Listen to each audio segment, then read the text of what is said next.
only about 10% of how long the average person lives is dictated by our genes. The other 90% is dictated by our lifestyle.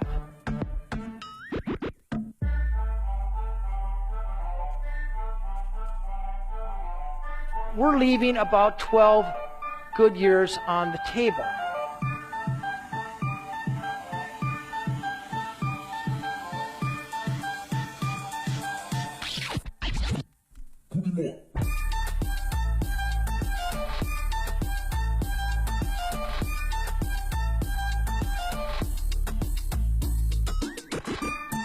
None of them exercise, at least the way we think of exercise. Instead, they set up their lives so that they're constantly nudged into physical activity. The Sardinians live in vertical houses, up and down the stairs. They don't have any conveniences. There's not a button to push to do yard work or housework. If they want to mix up a cake, they're doing it by hand. Here we have this area where men live the longest, where people not only reach age 100, they do so with extraordinary vigor. Places where 102-year-olds still ride their bike to work, chop wood, and can beat a guy 60 years younger than them. They have vocabulary for sense of purpose.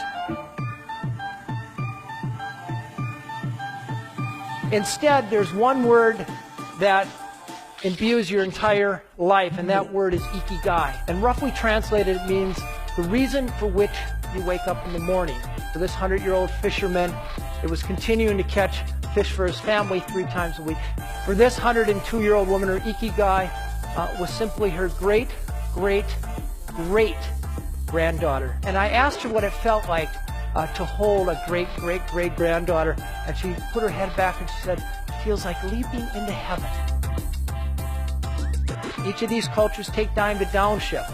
The Sardinians pray, the Seventh-day Adventists pray, the Okinawans have this ancestor veneration. When you're in a hurry or stressed out, that triggers something called the inflammatory response, which is associated with everything from Alzheimer's disease to cardiovascular disease.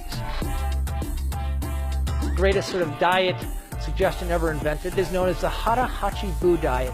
It's simply a little saying these people say before their meal to remind them to stop eating when their stomach is 80% full.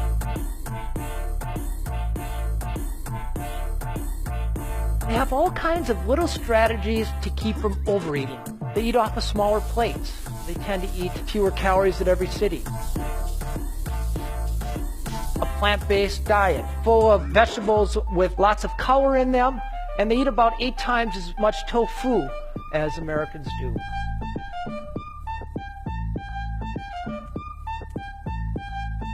Doesn't mean they don't eat meat, but lots of beans and nuts. Then the foundation of all this is how they connect. They put their families first, take care of their children and their aging parents. And then hardwired right in the religion are nature walks. They also belong to the right tribe.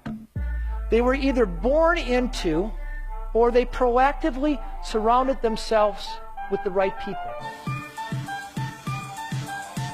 They all tend to belong to a faith-based community.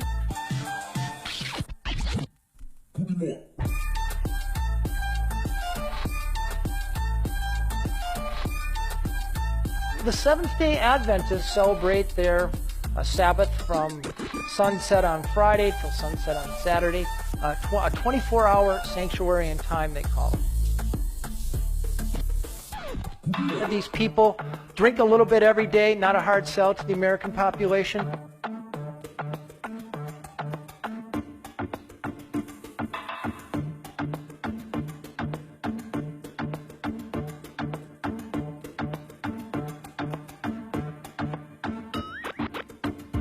When it comes to longevity, there is no short-term fix in a pill or anything else. But when you think about it, your friends are long-term adventures, and therefore perhaps the most significant thing you can do to add more years to your life and life to your years.